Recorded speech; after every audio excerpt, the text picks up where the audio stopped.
Ser Podcast.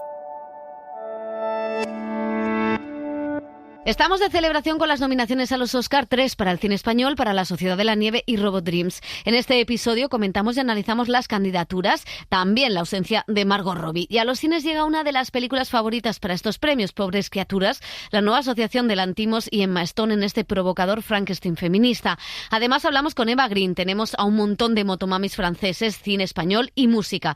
Y en televisión, Power Latino con Sofía Vergara y su vuelta a las series con Griselda y la nueva temporada de True Detective. ¡Acción!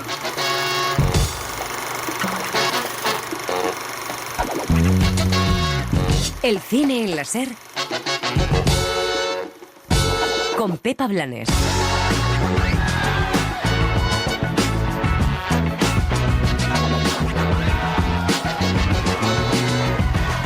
La polémica de los Oscar ya está servida con la ausencia de Margot Robbie en Mejor Actriz y la de su directora en Mejor Dirección. La película más taquillera del año, todo un fenómeno que ha conseguido no solo las salas llenas, sino también convertir en mainstream la crítica al patriarcado. Barbie se queda algo descafeinada. Es como si los académicos hubieran leído mal la propia película, premiando a Ken, Ryan Gosling, con una nominación y no a las verdaderas artífices. Parece además de nuevo que cuesta que dos mujeres entren en la categoría de dirección.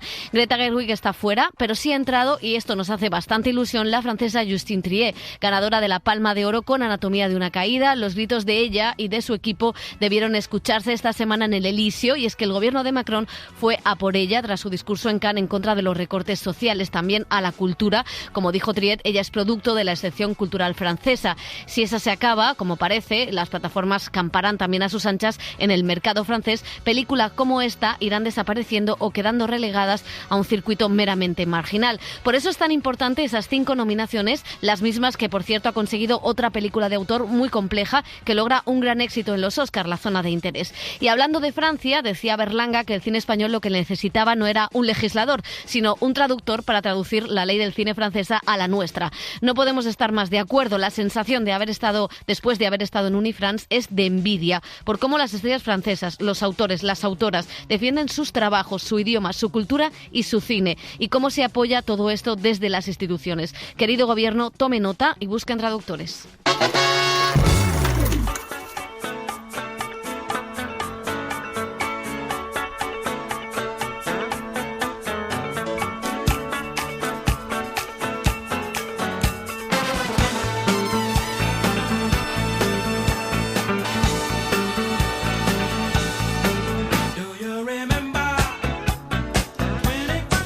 Hola, ¿qué tal? Bienvenidas, bienvenidos al Cine en la Ser. Ya conocemos las nominaciones a los Oscar y la verdad es que en España también estamos de celebración. For Best International Feature Film, the nominees are Society of the Snow, Spain.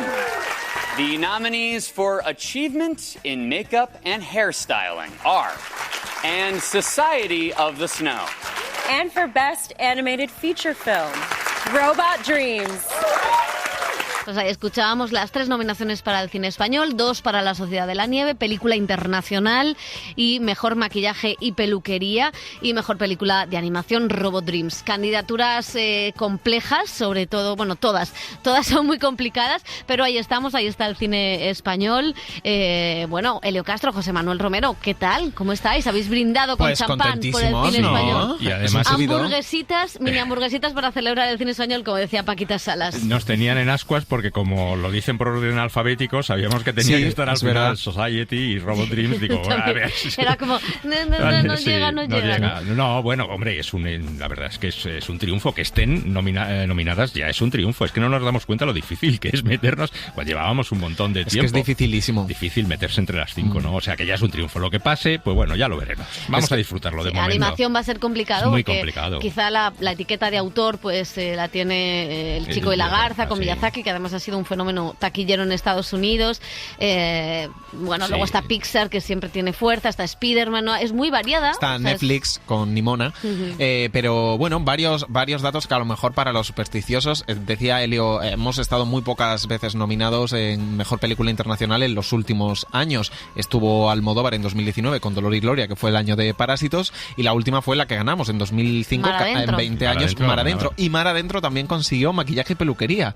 Fue una una doble nominación y al final ganó Mejor Película Internacional. Bueno, podemos agarrarnos a eso. Es una categoría muy complicada, como decía Pepa en su entrada, está la zona de interés, pero ojo, que también hay un público muy diverso, ya los nuevos votantes de la Academia. Netflix ha hecho campaña, no tiene una película Netflix tan potente como La Sociedad de la Nieve a nivel de ganar un Oscar, tiene muchos actores que ahora veremos nominados, pero no tiene película, o sea que su apuesta, igual que el año pasado, sin novedad en el frente, más fuerte, y como decías, más difícil lo tiene Berger, pero qué bien que en estos premios que se nomina muy por sindicatos técnicos hayan visto, gracias a la distribución de Neon en Estados Unidos, Robot Dreams, y que la hayan nominado. Total, La Sociedad de la Nieve, yo creo que es la segunda candidata, o sea, yo creo que obviamente la zona de interés es la película favorita porque tiene 5 nominaciones, entre ellas Mejor Película y Mejor Dirección, que son, nominaciones muy potentes. Ha entrado también en guión adaptado, que no está Martin Scorsese, o sea, quiero decir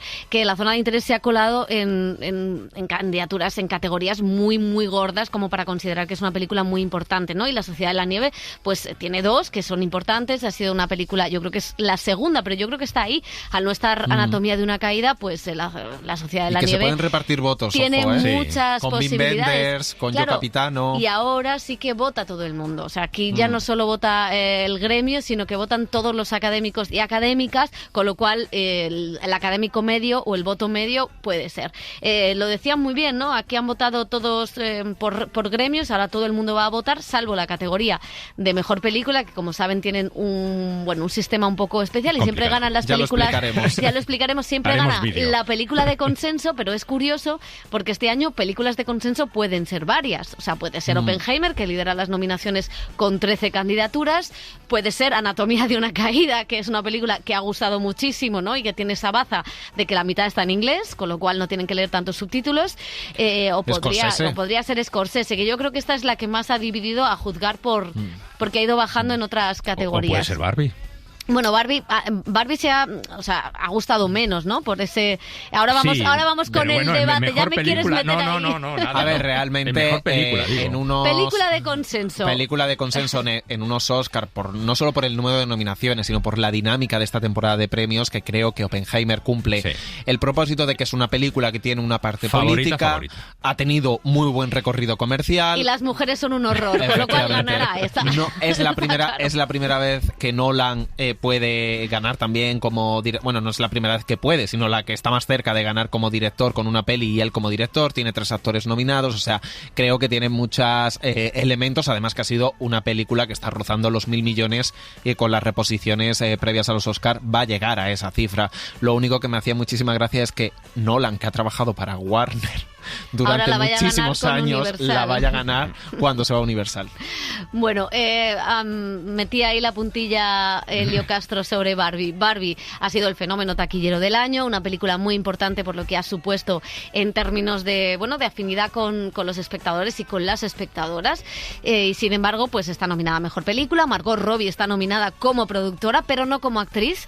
Hay otras nominadas, tampoco Greta Gerwig. Aquí sí que me parece curioso porque es como da la sensación de que los académicos es, venga, una mujer para no quedar mal. Venga, pues esta vez Justine Triet. Y se pueden votar a más directoras. Es verdad que es muy difícil, que es una categoría donde el trabajo de dirección, quizá en Barbie, no lo sé, ¿sabes? Es que está Oppenheimer, está Martin Scorsese, está Jonathan Glazer.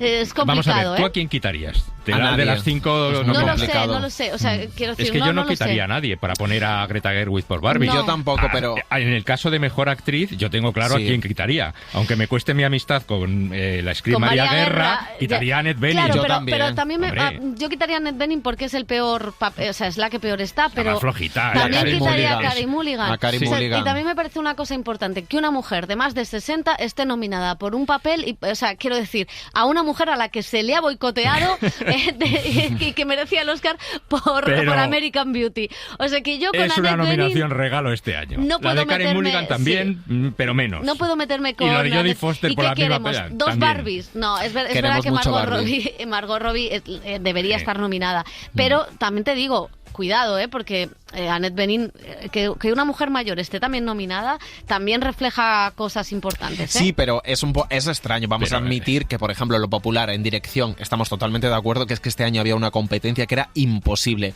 Para un público popular de cine, pues a lo mejor le estalla la cabeza que no esté Greta Gerwig y esté Jonathan Glazer, pero claro, es que no han visto la zona de interés.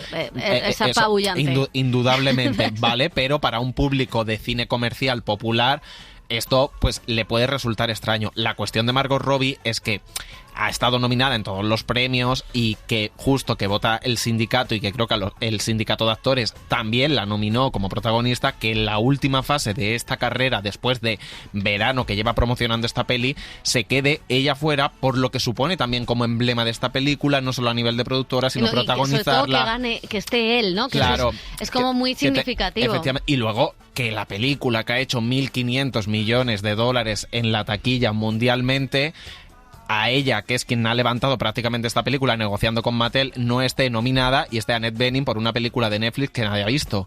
O sea, los mensajes...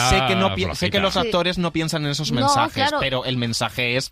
No piensan en eso, y sobre todo hay una cosa, cuidado con lo de la taquilla, porque eso es peligroso, porque entonces aquí estaríamos pidiendo que estuviera Segura nominado. O sea, quiero decir, la película está, y yo creo que la película tiene que estar, y además a mí no me parece mal que la película gane. No es mi favorita, está la zona de interés, pero no me parece mal que la película gane y que la gente diga Barbie, porque ha sido una auténtica revolución y merece el Oscar. No me parece en absoluto mal.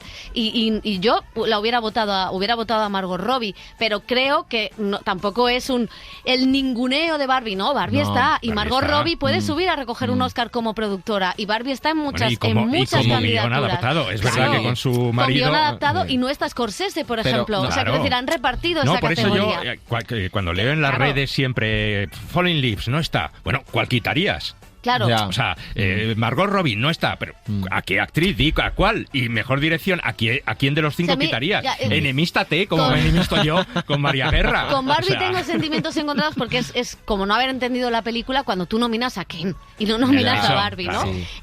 Y la dinámica de taquilla me refería que, entiendo, no es que midamos los premios por la taquilla, pero creo que al final Barbie sí que ha sido una película muy inteligente en el sentido de que Margot Robbie fue a buscar a Noah Baumbach y a Greta Gerwig, especialmente Greta Gerwig, que estuvo nominada por Lady Bird, que estuvo nominada por Mujercitas a Mejor Película y que ha ido como al cine de autor a buscar a alguien para sacarlo, para hacer un caballo de Troya dentro de un gran estudio. O sea, que tiene unos visos de película... a mí me parece fantástico. Que a mí me parece una sinvergonzonería que no hayan nominado a Margot Robbie. Es que yo le quemo la gala. Fuera Annette Bening. Le quemo la gala. Oye, cuidado con Annette Bening, que es... maravillosa. Una maravilla. Se merecía un Oscar, a María Guerra vais los dos. Pero no era el momento. No me habéis hablado de Pobres Criaturas, que es la película con más nominaciones después de Oppenheimer, y es quizá la que le ha dado el sorpaso a Barbie, porque tienen una dinámica, ahora la analizaremos, pero tienen una dinámica similar y bueno, con otra actriz. Vamos con ella.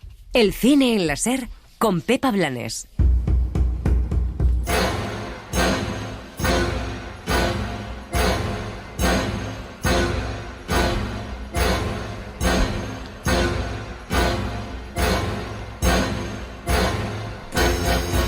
Es uno de los estrenos de esta semana. Vamos a empezar por ella, una de las grandes nominadas en los Oscars, como decimos, comedia satírica, un Frankenstein feminista que ganó el León de Oro en Venecia, que dirige Yorgos Lanthimos, aupado por Hollywood, sobre todo tras su anterior trabajo con La Favorita, junto al guionista Tony McNamara y con Emma Stone. Ha montado esta historia de un científico, William Dafoe, que crea una criatura con cuerpo de mujer y cerebro de niña y cuya actitud naif muestra el machismo y la hipocresía del mundo actual. Esta es Bella.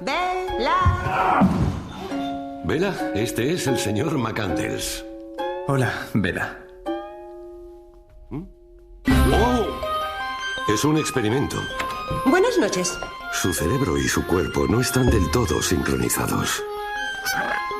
Pero va progresando a un ritmo muy acelerado.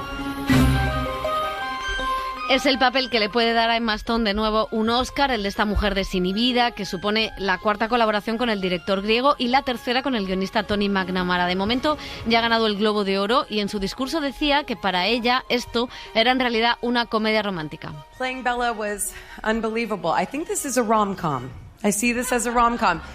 But in the sense Bromeaba, decía que era una comedia romántica en el sentido en el que la protagonista se enamora de la vida, ¿no? Y defiende la vida, y que eso a ella como actriz le había cambiado bastante. Bueno, el director de películas como Canino, El sacrificio del ciervo sagrado, Langosta, Yorgos Lanthimos, tardó tiempo en adaptar esta novela. De hecho, el escritor falleció entre medias. Una novela que, por cierto, ha vuelto a editar en España y que recomendamos muchísimo. En Venecia, el director hablaba del auge de lo que contaba Alasdair Gray, es el autor, y de por qué eligieron El ojo de pez, entre otras cosas, para rodar esta historia. Es bastante contemporánea en cuanto al concepto de libertad y a la forma de entender el mundo, o la posición de las mujeres en la sociedad, la relación entre hombres y mujeres. Quizá es una de las cosas que más ha cambiado en la sociedad, porque ahora tenemos nuevas herramientas para identificar algunas cosas en ese sentido. El libro está escrito en los años 90 y por eso lo más curioso es que siga siendo contemporáneo. Siento algo más próximo a los celos de quienes han estado contigo que una aversión moral especial contra ti. Es tu cuerpo, Bella Baxter. Compártelo con quien desees. En primer lugar, es una parte intrínseca de la novela, la libertad de este personaje, incluida la libertad sexual. En segundo lugar, era importante no hacer una película mojigata, porque sería traicionar al personaje. Teníamos que confiar y entender que este personaje no siente vergüenza, por lo que Emma Stone no debía sentirla ni al desnudarse ni al rodar escenas de este tipo. Ella lo entendió inmediatamente. Lo mejor de Emma, ahora que hemos hecho 4 películas juntos, es que nos comunicamos sin tener que explicar todo. Normalmente cobraba 30 francos. Bueno, pues me parece poco. Hay algo absurdo en todo este tipo de comportamiento humano, incluso en las cosas más simples. Por lo tanto, ¿por qué no iba a verlo también en el sexo y en cómo manifestamos nuestros deseos? Es una película muy natural que acaba siendo absurda, pero en el contexto general. Me parece natural todos esos seres humanos diferentes y que se comportan de manera distinta, incluso en el sexo. Pero estos dos están discutiendo y las ideas resuenan en la cabeza y el corazón de Bella como luces en la tormenta. Oh. Últimamente no haces más que leer, Bella. Estás perdiendo parte de tu adorable forma de hablar. Soy una cornucopia de cambios, como todos nosotros. Al parecer, según Emerson, pero discutido por Harry. Ven conmigo.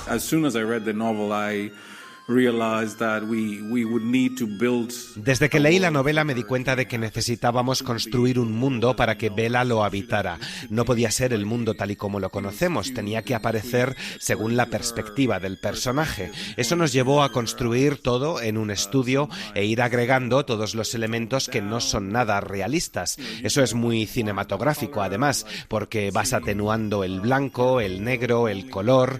Construimos ese mundo también como una exploración personal dentro del cine, de la fotografía. Cinema, movie making and photography in general. Bueno, pues Yorgos Lanthimos, al quien también le acusan, por ejemplo, en Cahiers du Cinema, de haberse pasado al enemigo, Anda, ¿no? Hombre, ya. Bueno, Pobres criaturas, es la película que puede dar el sorpaso a Oppenheimer. ¿Qué os ha parecido? ¿Cansa ya el ojo de pez? No. ¿Cómo estamos? Hombre, yo creo que aquí hay menos ojo de pez que en la favorita. Pero el ojo de pez me sobra un poquito, la verdad, ¿eh? Yo creo que la película es muy potente. Antes decías que tiene algunos puntos en común con Barbie y es verdad.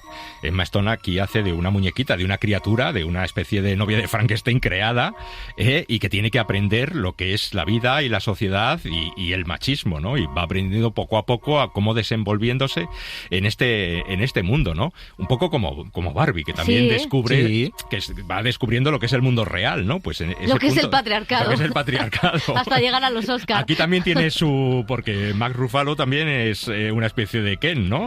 Podríamos decir. O sea que tiene puntos en común, pero la película está muy bien. Y el papel que hace Emma Stone a mí me parece magistral, en un papel muy arriesgado, no solamente por interpretar a esa mujer que no sabe, que tiene que ir conociendo poco a poco, sino porque luego tiene unas escenas sexuales muy potentes y muy arriesgadas. No, además, es una película que, fíjate, yo no miro a veces mal el futuro, porque, claro, sexualmente es bastante bruta para los parámetros parámetros americanos, que están con Salvour todavía dándole vueltas a qué cojones es esto.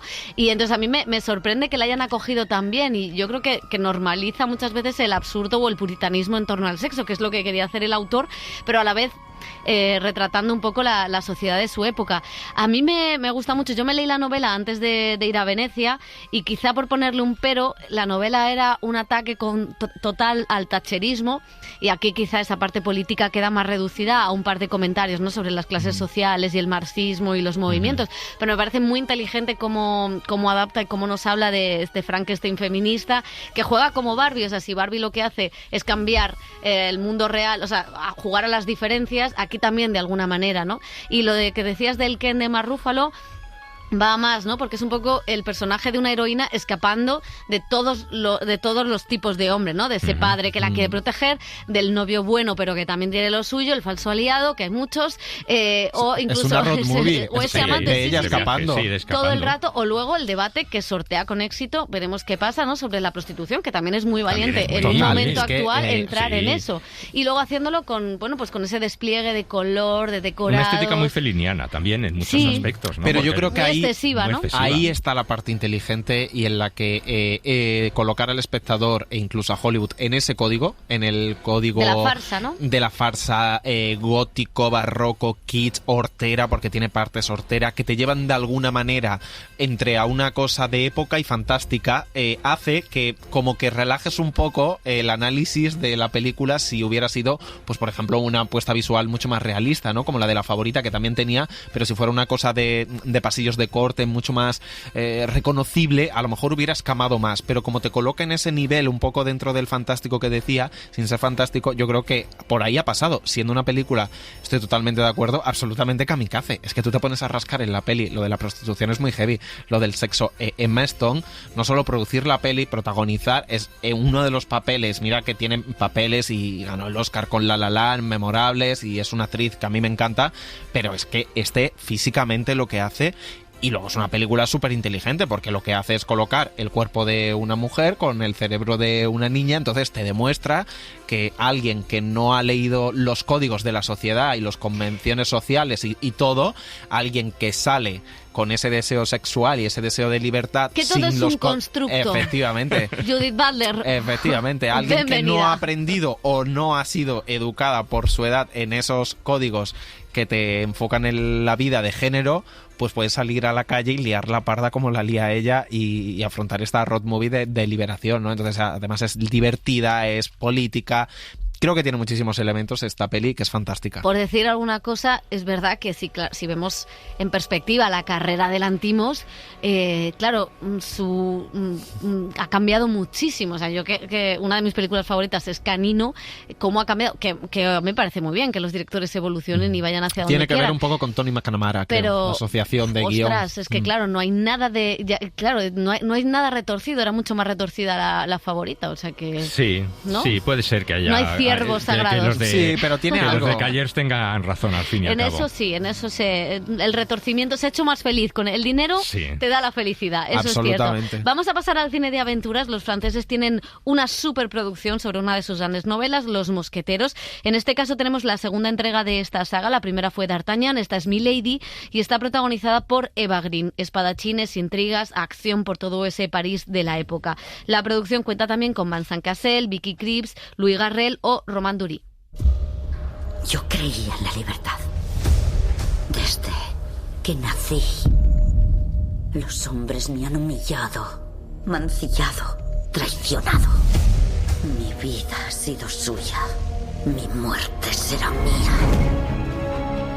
Louis Garrel tiene un papel pequeño, el del rey, y bueno, le vacilaba a José porque él antes había interpretado a Robespierre. I played Robespierre. You're right. I felt a little bit guilty of playing a king after after portrayed Robespierre. It's true. It's very true because this is the first thing that I think about. Decía que se sentía un poco culpable de haber interpretado a Robespierre. Al rey ahora, después de haber interpretado a un revolucionario como Robespierre, que al final, bueno, fue el bisnieto al que mató de este Luis XIII. Pero dice que es más divertido interpretar a un rey. A un rey, porque fíjate. Dice que el Robespierre era un texto muy técnico, que eran de unas actas y era muy, muy técnico, y que aquí, claro, le ponen el pelucón, el bigote, y que era mucho más divertido interpretar a un rey y tener a los mosqueteros a tus pies. Hombre, claro, por supuesto. Bueno, la auténtica protagonista de esta segunda parte no es Leonardo DiCaprio en El hombre de la máscara de hierro, como me gustaba esa película. A mí también. Y a Julia también. Sino es Eva Green, Milady, que nos decía que esta actualización también cambia la mirada sobre las mujeres y sobre su personaje más allá de la femme fatale. This is such a beautiful, rich story and, es una historia tan hermosa y rica, y fue un honor formar parte de una novela francesa tan famosa. Y luego el personaje aquí es bastante interesante porque tiene muchas dimensiones. No es solo como una hermosa mujer fatal que manipula a los hombres y los mata. Hay otro lado de ella, y pensé que era muy interesante poder descubrir por qué se volvió así. El hecho de que haya sido herida en el pasado, y eso la obligó a construir esta armadura para sobrevivir. Así que se convirtió en esa máquina impulsada completamente por la venganza. Machine, completely driven by revenge. Yeah. This character, I mean, the looks are major. Este personaje tiene una apariencia impresionante, porque ella es un camaleón. Se transforma todo el tiempo. Es una actriz cuando toma la identidad de alguien. Es bastante divertido interpretar a estos personajes porque la propia Milady siente cierto júbilo cuando hace esto. Es muy diferente cuando es Milady. Está más en las sombras y hay algo más suave, susurrante y letal. Kind of soft and more whispery and then more lethal. Yeah. ¿Qué hay ahí que sea tan importante? El nombre de quien quería matar al rey. A ver si lo adivino. ¿Es alto, viste de rojo y lleva perilla? Qué lástima, tan guapo y a la vez tan bobo. I love this. For me, it was my favorite bit. Es mi parte favorita, poder entrenar con ese increíble equipo de especialistas. Montar a caballo daba un poco de miedo al principio. Ya lo he hecho antes, pero nunca tuve mucha suerte y pude trabajar con un equipo increíble que me dio confianza y fuerza. También es una fuerza interior para el personaje. En cierto modo, eso me ayudó a sentirme segura. Y luego con los dobles de acción para la lucha con espadas nos divertimos mucho. También eran encantadores, lo que siempre ayuda. Llevó varias semanas, trabajamos en las artes marciales y luego poco a poco construimos esta coreografía. Cuando no teníamos ningún especialista teníamos que hacerlo nosotros mismos porque eso es lo que pide el director. Lo hace de una sola vez, así que no podemos hacer trampa. Podríais ser más amable con quien nos ha salvado la vida. No era a mí a quien queríais salvar, sino a Constance Bonacieux. Esperad. ¿Qué? What's interesting is that the writers have decided to kind of Lo interesante es que los guionistas han decidido modificar las cosas para hacerlas más modernas. Y me pareció una buena elección porque me parece que las otras versiones son buenas, pero hay algo un poco más lejano. Y aquí hay algo más violento, realista, oscuro. También tienes un poco de humor para, ya sabes, aportar un poco de luz. Pero creo que la gente se identificará más con estos personajes, también con las mujeres, que no son solo objetos, no están ahí solo para ser hermosas. Hay algo. Los personajes son bastante atrevidos a su manera. Y luego, sí, creo que son más humanos. Bueno, D'Artagnan, por alusiones. ¿Qué te ha parecido? Ay, de verdad. No, que me encantan las películas de los Tres Mosqueteros, El hombre de la máscara de hierro, bueno, todas las versiones de los Tres Mosqueteros. Me encanta D'Artagnan, me encanta Athos, me encantan todos, Porthos y Aramis. Y me encantan las mujeres. Es que es una película también muy de personajes femeninos. O sea, una novela, ¿no? Está Milady, está Constance. Ana de Francia, que le pone los cuernos al rey con el duque de Buckingham. Está todo el tema de los herretes estos dorados o de oro y tal. Pero a mí me decepciona. Y soy muy de Eva Green. O sea, que no podía ir más entusiasmada a ver esta película. ¿Qué ha pasado en esta superproducción? Demasiado sosa. Demasiado. Y están muy desaprovechados los personajes femeninos. Me parece que no hay tensión. Milady, vamos... Aquí haría falta a mí sí me gusta ella, ¿eh? a My Gwen. De hecho, no, pero de hecho a mí su personaje es de lo que más me gusta, sí, porque tiene como... Y además es que Eva Green es perfecta para esta cosa enigmática, cambiante, camaleónica que tiene el personaje de jugar con unos, jugar con otros, nunca sabes de qué lado está. Más mala todavía. Sí, le falta un... Claro, tú quieres más malicia. O sea, a mí me parece entretenida. Sí, igual que la primera. Lo que me flipa es que buscando tal y haciendo documentación, hace 60 años que Francia no adaptaba Los Tres Mosqueteros. Es como, es de este caso, como pasó con Pinocho, que en la cultura americana se apropia y han tardado 60 años en recuperarlo, y al menos sí que me gusta que lo hagan con este presupuesto, que la peli ha costado como 70 millones de euros, con esta ambición, con este reparto, que está pues lo mejor del cine francés y europeo, y me parece una película de aventuras entretenida. Es verdad que la primera me lo pasé mejor que en esta, pero a mí el personaje de ella me gusta mucho. Bueno, pues los franceses siempre promocionando una de su cal cine. Y otra de es que es increíble, o sea, es apabullante. Mira, Napoleón no les gustó porque le hizo un británico y esta les tiene que encantar porque lo han hecho ellos. Claro, así son. Efectivamente. Bueno, vamos a seguir con cine francés porque venimos de Unifrance, estamos enamoradísimos de ellos. Es una producción completamente diferente. Rodeo es una película que salió de Cannes hace 2 años y que aupó a su directora primeriza, Lola Quiborón. Es la historia de una joven inadaptada que se obsesiona con el motociclismo y con pertenecer a una banda de chicos que hacen acrobacias con la moto. Con la actriz hablamos de rebeldía, de la dimensión política de esa práctica y también de géneros fluidos.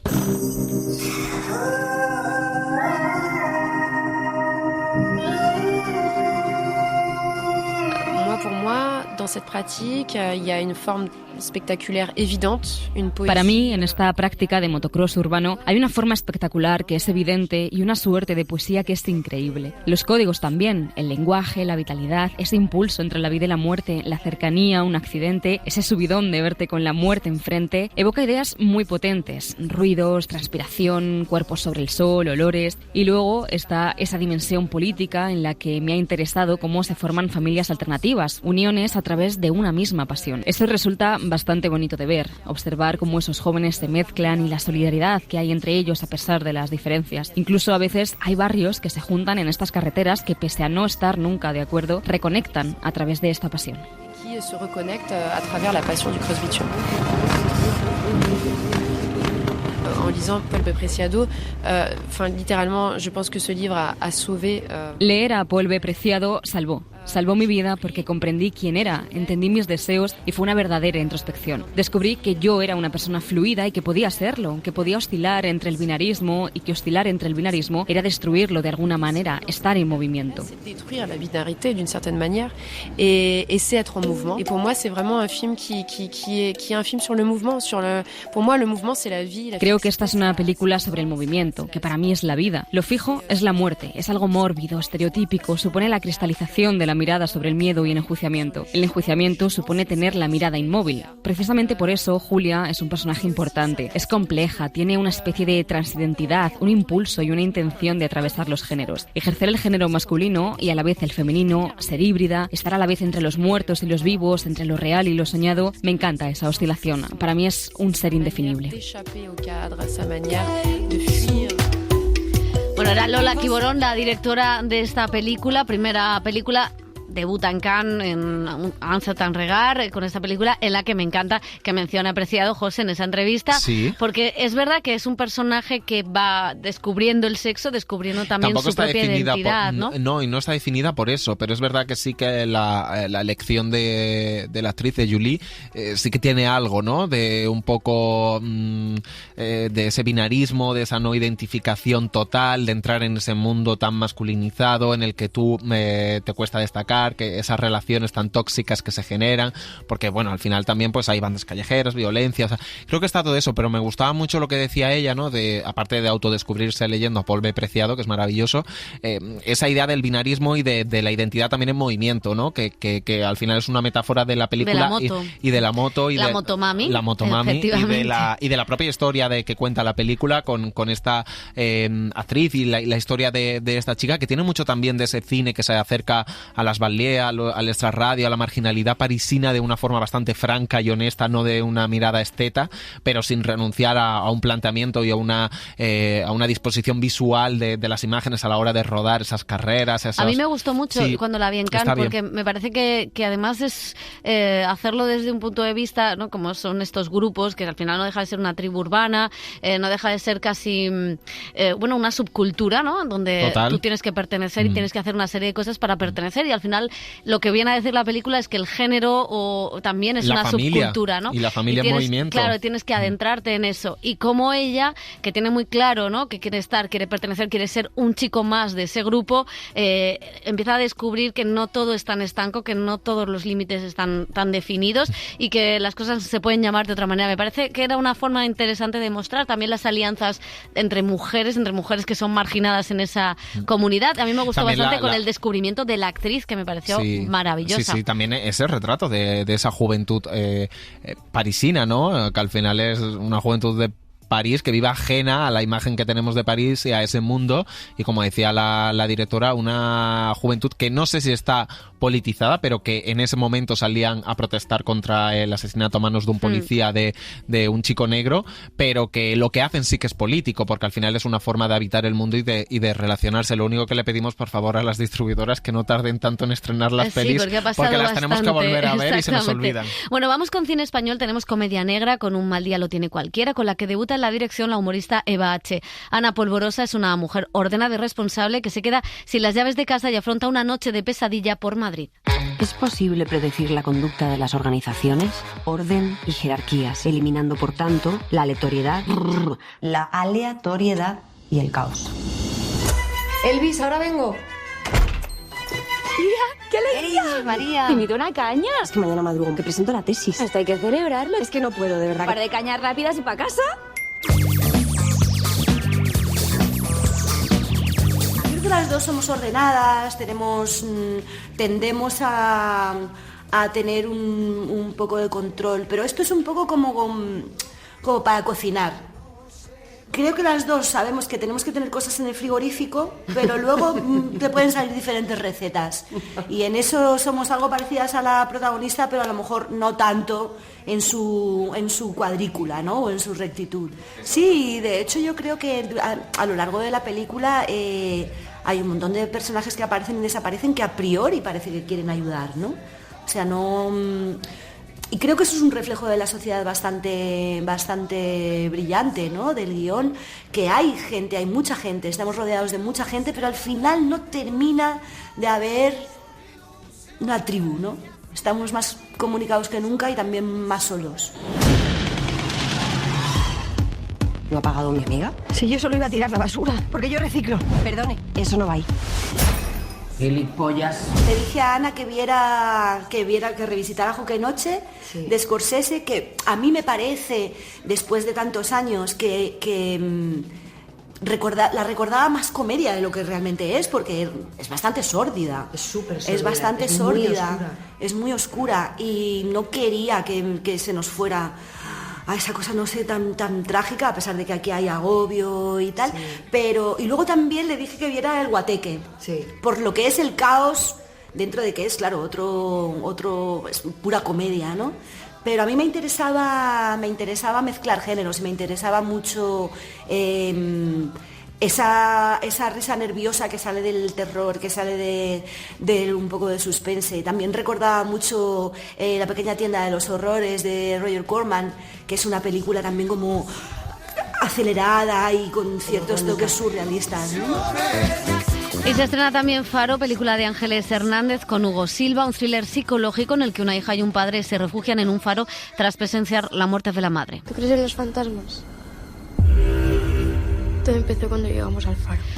Vuelve Pierce Brosnan con El último soldado. Es un thriller donde interpreta a un veterano de la Segunda Guerra Mundial que escapa de su hogar de ancianos en Irlanda del Norte y se embarca en un viaje hacia Francia para asistir al 75 aniversario del Día D. ¿Cuál es tu historia?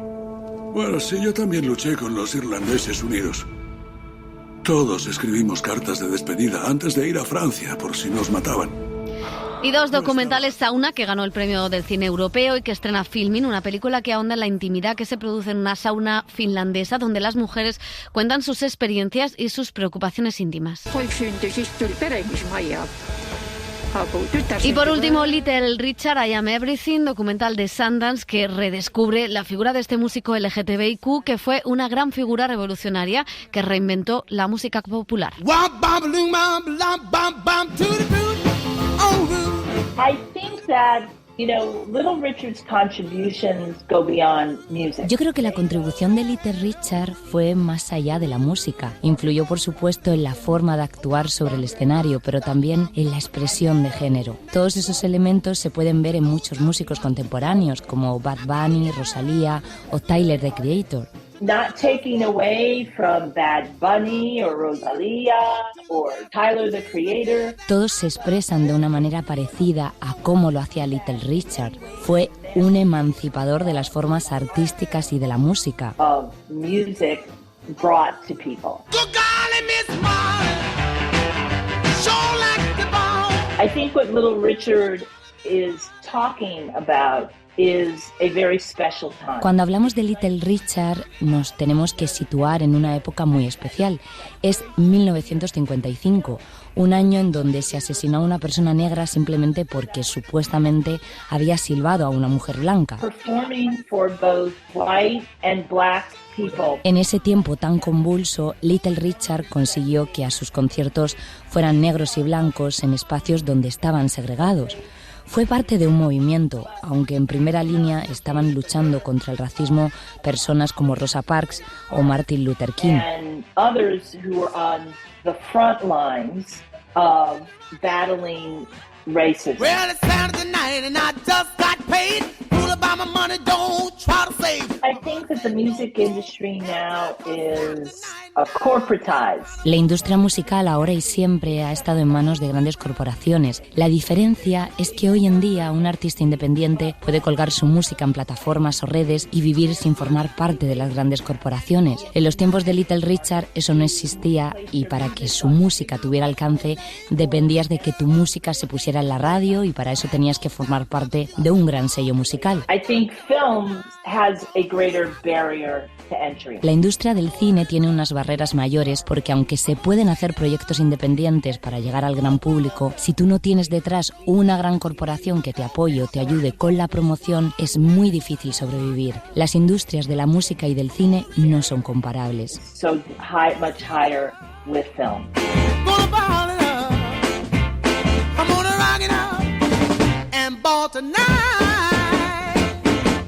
El cine en la SER con Pepa Blanes.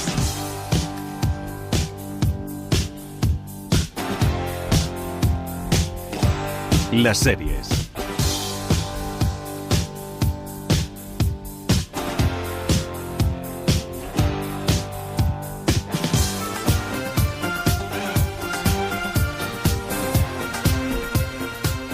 Bueno, no sé cómo romper esta música. Dani Garrán, ¿qué tal? ¿Cómo estás? Muy bien, ¿y vosotros? Pues bien, volviendo muy a hace ochentero. volviendo a hace, no sé, a Narcos, que puso de moda ese subgénero de las series de narcotraficantes, con Pablo Escobar, al que interpretaba Warner Moura.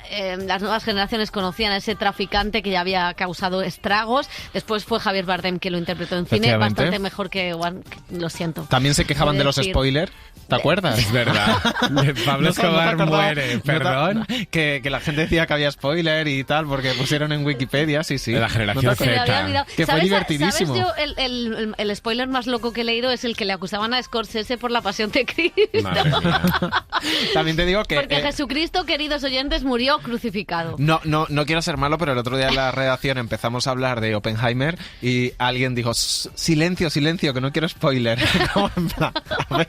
Hola, bomba atómica. Bueno, historia, queridos. Bueno, vamos a seguir porque ahora tenemos, a los creadores de esa serie han recuperado a otra figura clave del cártel de Medellín. Esta vez es una mujer, es Griselda Blanco. Y Griselda es la serie de Netflix producida y protagonizada protagonizada por Sofía Vergara, que además de venir aquí a hablar con Pablo Motos, también ha hablado con nosotros. Ella fue la madrina de la Coca en los 70 y 80, pero es verdad que el sexismo la benefició un poquito. La benefició del todo, porque nadie la buscaba. Claro. Sofía Vergara da de esta manera un giro a su carrera. Como se entere Vox. Y pasa de encasillarse como el estereotipo de colombiana explosiva que siempre ha sido en Modern Family, a afearse con prótesis para interpretar a la narcotraficante que desafió al mismísimo Pablo Escobar. La actriz ya conquistó Hollywood hace mucho tiempo y ahora puede permitirse sacar adelante en Netflix Griselda, la serie en la que lleva trabajando más de una década sobre esa mujer que consiguió crear un imperio de la droga. Los malparidos esos que ya tienen todo. Esa gente representa un mercado grandísimo por explorar, un mercado que todavía nadie se le ha ocurrido usar. En esta maletica, nosotros tenemos el poder de devolverles la emoción a esas vidas aburridas y que se les vuelvan excitantes otra vez. Madre mía, bueno, Sofía Vergara, como seguro que ya saben los oyentes, ha pasado por Madrid para presentar esta serie y no pudo hacerlo mejor porque se fotografió en el metro de La Latina, dejó muchos zascas, muchos titulares, ahora ha hecho las paces con Pablo Motos, pero nosotros... Ha recibido la llamada, ¿no? Ha recibido la llamada, se ha hecho la foto, pero nosotros también hemos estado, bueno, Dani ha estado con ella. Y menuda reina, Sofía Vergara, salvando las distancias. La reina de la droga. La actriz, la verdad es que guarda muchas similitudes con esa delincuente que introducía cocaína por Miami. Ambas salieron de Colombia buscando labrarse un futuro mejor para su familia en un mundo de hombres. La serie, de la que Vergara también es productora, muestra cómo Griselda Blanco se alzó como la madrina de la coca, pero también cómo el sexismo de la época hizo que nadie la buscara, invalidando la opción de que una mujer pudiera desarrollar esa estrategia comercial. Fue asesina y narcotraficante, pero también madre, con el riesgo de humanizarla, razón por la cual la actriz esperó a que muriera para desarrollar el proyecto. Y yo viví en Colombia en toda la época del narcotráfico, 70, 80, 90, yo estuve ahí, todos conocíamos quiénes eran, todo el mundo, o sea, en las noticias, la gente los conocía, se sabía. Yo nunca oí nombrar a ninguna mujer que estuviera en ese negocio, ni menos a ese nivel. Y eso fue cuando ya yo vivía en Estados Unidos, cuando me enteré de que ella existía.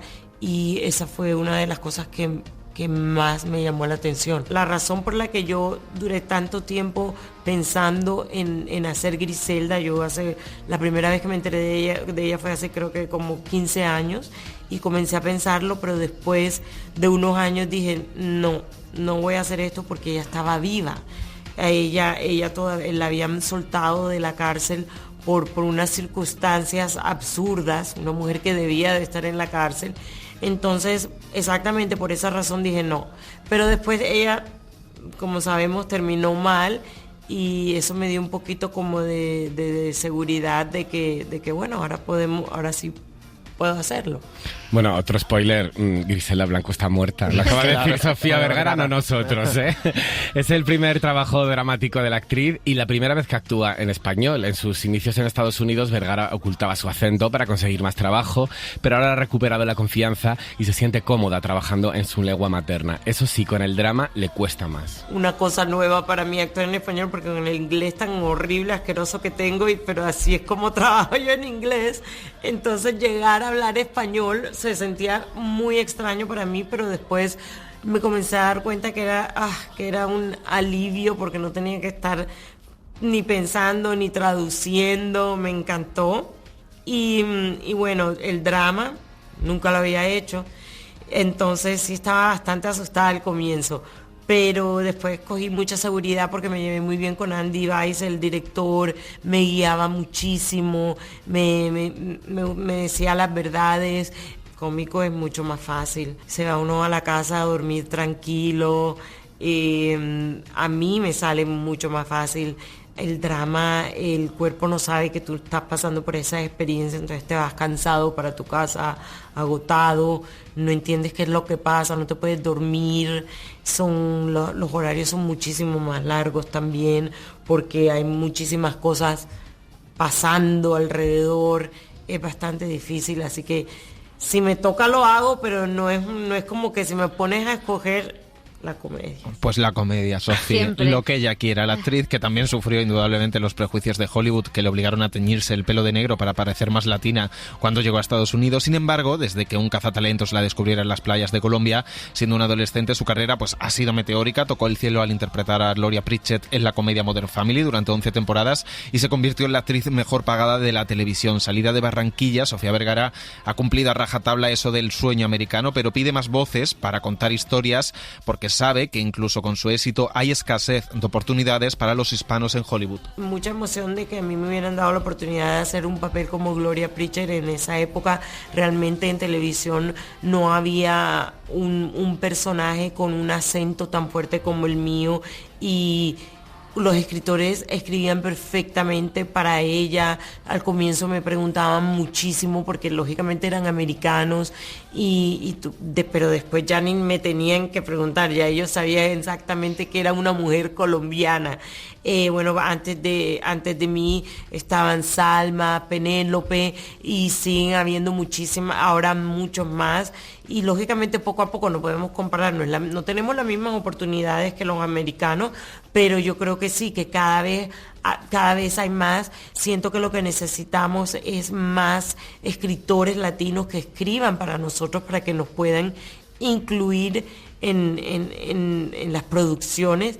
Y bueno, y creo que yo creo que la gente ya está muchísimo más consciente de eso. Ahí. Falta Paz Vega en esa lista. Indudablemente, bueno. Pero Sofía pide, pero Sofía siempre da. Como productora ejecutiva ahora tiene el poder de Griselda. Ha querido rodearse de actores que hablan en español para que la serie fuera real. Alberto Guerra, Alberto Aman, Paulina Dávila o Karol G, debutando en una serie de ficción, completan un elenco eminentemente latino. Para mí son los mejores actores latinoamericanos que hay en este momento. Entonces me sentí súper orgullosa de yo también poder hacer parte, como soy productora, de traer a todo ese elenco a Hollywood. Yo siento que si a Griselda le va bien, si Dios quiere, todos estos actores van a tener una oportunidad como la que tuve yo con Modern Family, de que te conozca la gente, de que sepas quién eres, de que puedas conseguir agentes, managers.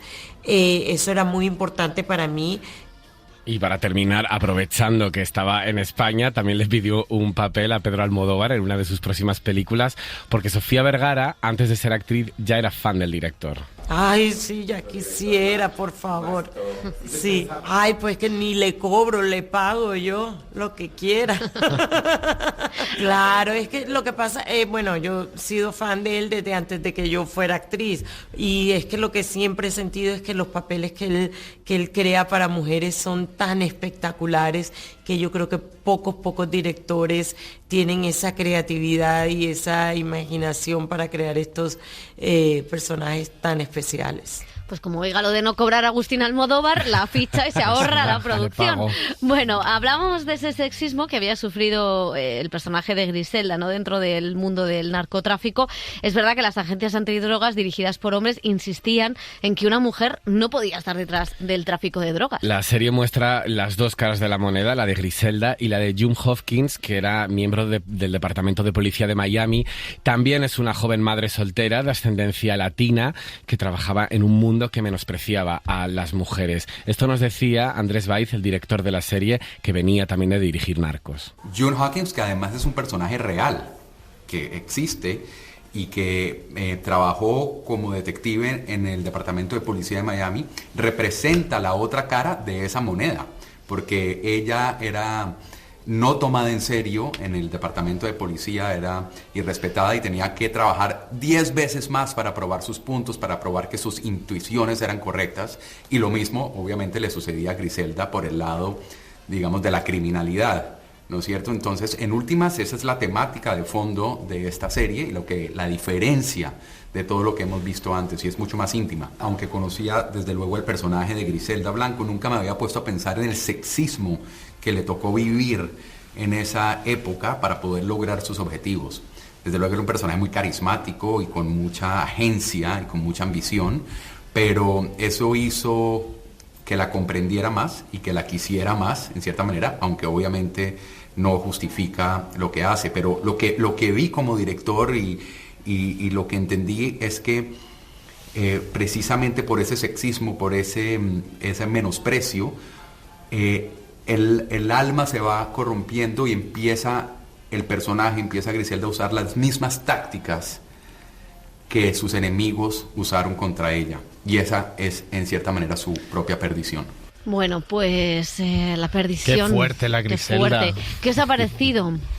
Bueno, a mí me ha gustado, o sea, la he consumido muy rápido porque creo que es una serie muy rápida. Esa es prácticamente la mayor diferencia que tiene con Narcos, que son 6 capítulos, que va más al grano. También en contraprestación conocemos menos a los personajes, profundiza menos en ellos. Pero yo es verdad que la trama esta, el subgénero de las narcoseries... A mí me cansa. Creo es como que está demasiado trillado. Claro, es ya. como que ya me pasa un poco como los biopics musicales, Sí. que como todos han tenido una vida similar, de auge, o sea, de la nada, el auge y caída, las drogas y tal, con las series de narcos es lo mismo. Sabes qué va a pasar, sabes ahora que va a dejar a la familia, sabes que se va a meter en problemas, sabes... Entonces, a mí, yo no la he acabado y se me hace bola, o sea, me parece fascinante entrar en el sexismo, ¿no? Y en un personaje, parece mentira, ¿no? Se nos está yendo de las manos esto de recuperar personajes olvidados, incluso a las narcas. A las narcas. No, pero creo que es verdad que cumple el patrón de serie de narcos y demás, pero sí que tiene cierta identidad en el sentido de que, si os fijáis, todas han sido de hombres, y aquí la otra visión, la femenina, sí es interesante porque al final es la madre de 3 hijos con un pasado oscuro huyendo a Miami, intentando construir el imperio de la droga desde otro país, y luego si profundizas un poco en la serie, pues no sé, utilizando de mulas a las tus ex compañeras del burdel, llegando en aviones a Estados Unidos. O sea, que hay un trasfondo de esta idea también de la comunidad y cómo ella, compañeras con las que trabajaba en ese burdel, las utiliza, pero las trae, pero les da al final una oportunidad o intenta ganar que dinero. era algo que estaba en la figura de Pablo, que claro, Sí. lo que me gusta es que hay matices en cuanto al personaje, o sea, que eso me gustaba, por ejemplo, estaba mejor en la película de Fernando León que en la serie, ¿no? De cómo un personaje como Pablo Escobar pudo ser tan sumamente popular y casi un líder político para mucha gente, ¿no? Para muchos desesperanzados, ¿no? Sí, en esta serie, eso es quizá lo más interesante, es cierto. Sí, y esta caza de los hombres a ella, ¿no? Y utilizar también un poco su cuerpo, como su entorno intentó utilizar su cuerpo como contrapartida para ciertos negocios, y ella en un momento también se revela. Creo que tiene elementos interesantes, y luego le han puesto esa nariz, esos dientes, esas prótesis, que está fea, pero Quiero un Emmy. Claro, pero que ella le da el tono porque lo hace bien, porque tiene ese punto de macarra, pero echada para adelante, como era también en Modern Family, que creo que, bueno, la serie es bastante, en este sentido, tragable, ¿no? Bueno, a mí también me parece que Sofía Vergara ha elegido muy bien hacer este proyecto. Creo que le viene muy bien porque es una miniserie corta, relativamente fácil, en la que ella también expone una realidad que ha ocurrido en su país, se rodea también de todos esos actores y actrices latinos a los que les quiere dar una oportunidad, y creo que como embajadora también del Latin Power de hoy en día, creo que le viene muy bien. No sé si para ganar un Emmy, pero bueno, para ganar un poco de relevancia. En los Oscars, si te afeas, ganas. O sea, claro, y luego lo va a petar, es decir, o sea, Sí, seguramente totalmente. que es una serie que va a funcionar porque ella hace muy buena promoción de estas cosas, y además en este caso, que es jefa del proyecto, prácticamente pues se lo echa a la espalda. Bueno, pues vamos a seguir con series protagonizadas por mujeres. 10 años después de la primera temporada de True Detective, llega la 4ª entrega, que ya se ha estrenado en HBO Max y en Movistar Plus.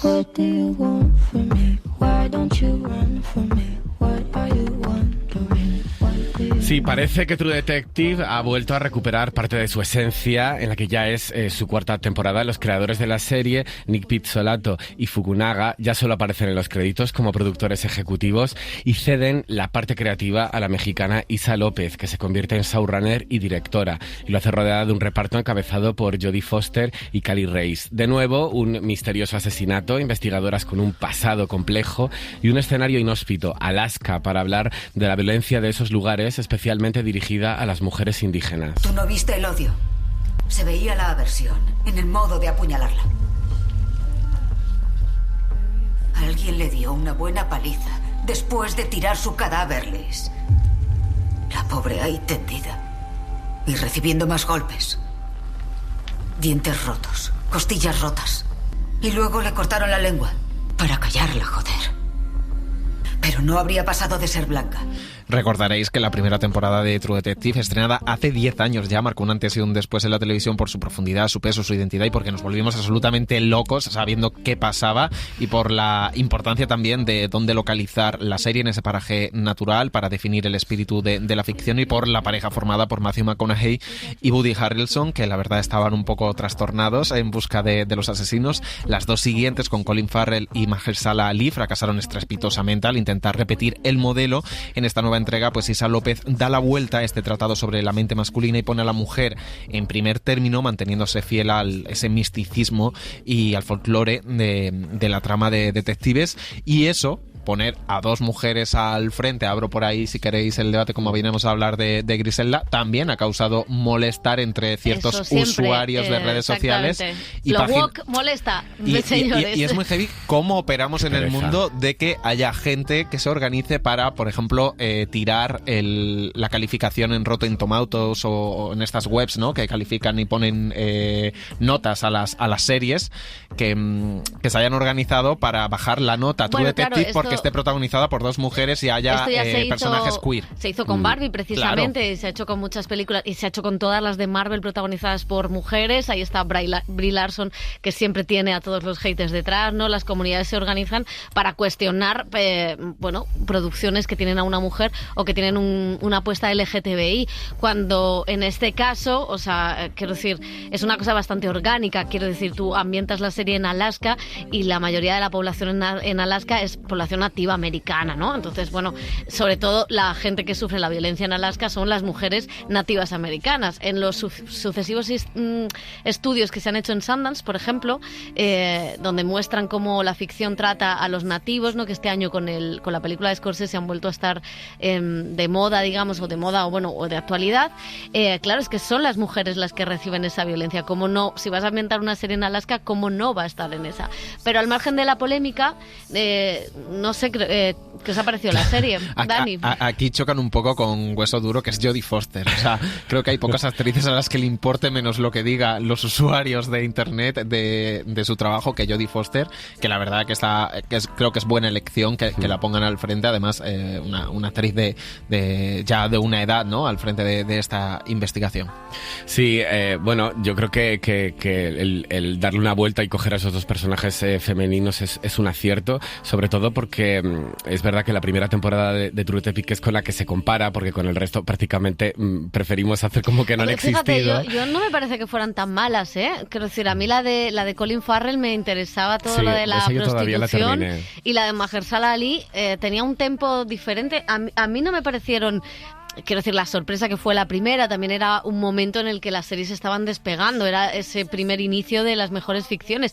Además, recuerdo que justo en esa época se estrenaba La Isla Mínima, que no copiaba porque Alberto Rodríguez ya había rodado, pero sí tenía esos planos, ¿no?, o esa idea casi visual que se parecía mucho. A mí, yo no estoy de acuerdo con que no sean buenas esas dos, o sea, simplemente más flojas. Sí, claro que mucho más flojas. Yo creo que este cambio, tanto en la creación como en el rango actoral, tenía que pasar después de la era del Me Too, después del movimiento antirracista que hemos vivido. Tenía que evolucionar la serie de alguna manera, y a mí me gusta porque se me aproxima mucho más a otras series como Fargo o como Twin Peaks, con esos personajes femeninos, y como Mare of Easttown. O sea, la serie de Kate Winslet creo que tiene mucho de eso, ¿no?, de ese personaje policía atormentada por su familia, por sus condiciones vitales, en ese lugar inhóspito, en un pueblo pequeño en el que todo el mundo se conoce, en el que pues aparece la borracha que va en el coche, que ya tiene antecedentes porque todo el mundo sabe quién es,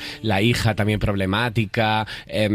Todo eso me gusta porque creo que crea una atmósfera también como en la que se mueven muy bien esos personajes, y en la que al final el asesinato o lo que ocurre pasa a un segundo plano, ¿no? Te interesa todo lo demás, meterte en ese pueblo, mundo, y luego todos los elementos también sobrenaturales y folclóricos relacionados con los indígenas de esa zona, me parece que, al igual que pasaba en la primera, porque ya pasaba, creo que están muy bien introducidos y me interesa mucho saber a dónde va. Fíjate, a mí hay una cosa que decías del personaje y que comentaba Jodie Foster en una entrevista, creo que era en uno de los Lates americanos, que ella le había dado esa carga de negatividad, de traumas, y a mí eso me empieza a cansar. Quiero decir, me parece que también puede haber policías que investigan casos horribles y que tienen un pasado, pero que no, bueno, con los traumas como los que tengo yo, los que tienes tú, ¿no? Pero que quizá eso casi como que el personaje de Jodie Foster, ella es fantástica y verla es maravilloso, pero como que es el personaje que menos me interesa, y sí me interesan más los personajes de ese pueblo, el qué pasa con la precariedad, el qué pasa con ese pueblo abandonado, casi es una España vaciada, ¿no? Donde la nieve les invade. Todo eso me gusta más, aparte de la inclusión del folclore o de las leyendas de ese pueblo nativo. Eso como que me interesa más y lo veo más nuevo que repetir la fórmula de otras series donde esos personajes con actrices superpotentes que vuelven, quizá ya lo he visto, ¿eh? No me molesta, pero... Pero fíjate que creo que acaba siendo menos efectivo. O sea, a mí lo que menos me ha gustado de los 2 primeros capítulos que he visto es que está empezando a abrir un abanico de personajes secundarios muy amplio. Claro. Entiendo que son una serie rompecabezas, que lo que intentan es abrirte cosas, porque luego en algún momento esos personajes, la hermana depresiva, la amante, lo que sea, serán claves en la investigación, pero me interesa más la relación entre la pareja policial y eso. Entonces, desde ese punto de vista, es verdad que tiene referencias a todas las series que habéis dicho, también no solo por Un asesinato y la nieve.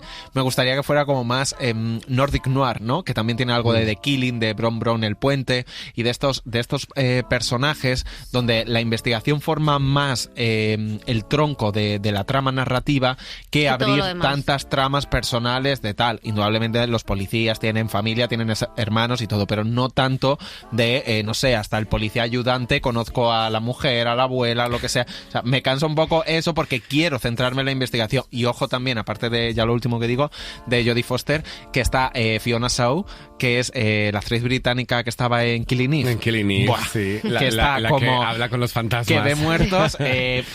Una serie con Fiona Shaw y Jodie Foster dentrísimo. Maravilloso. Bueno, que aprenda a Catherine Bigelow y quite la cosa personal a sus mujeres. Bueno, lo vamos a dejar aquí, chicos. Hasta la semana que viene. Adiós.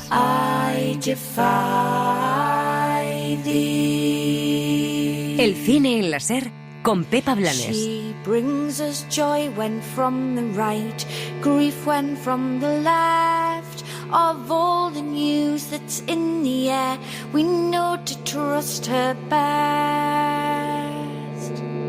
For she sees us at our labor, and she mocks us at our work, and she steals the eggs from out of the nest, and she can mop the hole. Suscríbete al Cine en la SER. Escúchanos en directo en la SER los sábados a las 7:30 de la mañana y los domingos a las 3 de la madrugada. Cadena SER. La radio.